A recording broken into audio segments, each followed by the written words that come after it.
নাইবা হলো গয়া কাশী, চলুন একবার ঘুরে আসি। মন্ত্রমুগ্ধকর এত সুন্দর একটা পরিবেশে শঙ্কর মঠ।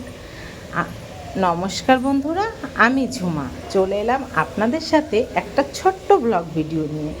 আমরা সেদিন বিকেলবেলা একটু ঘুরতে বেরিয়েছিলাম, আমি আর সে।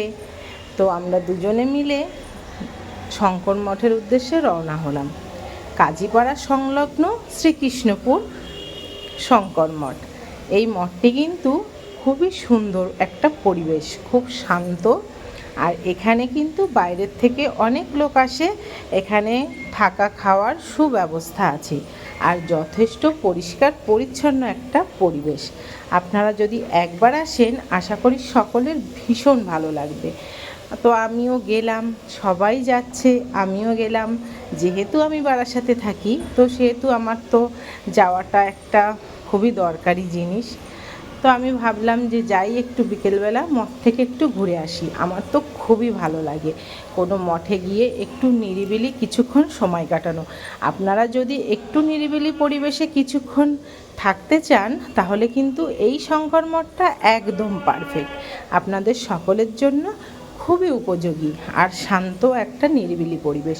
মন্দিরের ভেতরে আছে, মূল মন্দিরের ভেতরে ওঙ্কার, আর সামনেই আছেন ভোলেনাথ, যিনি শঙ্কর নামে পরিচিত ওখানে।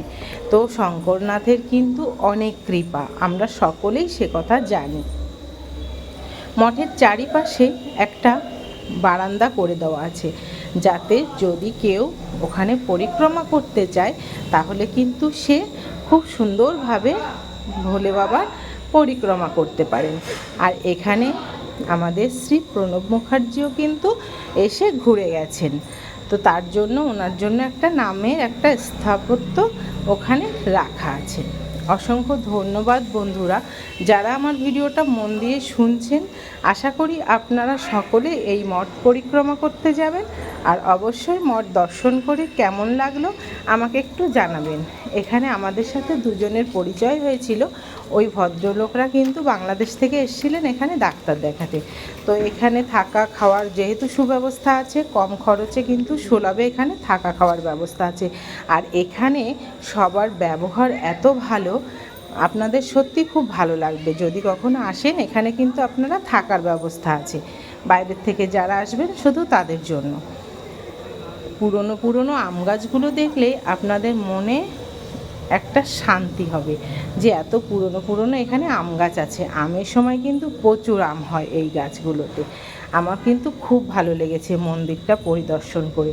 তো আপনাদের কেমন লাগলো মন্দিরটা পরিদর্শন করে আমার ক্যামেরা দিয়ে একটু যদি জানান, আমি কিন্তু খুব খুশি হয়ে যাব।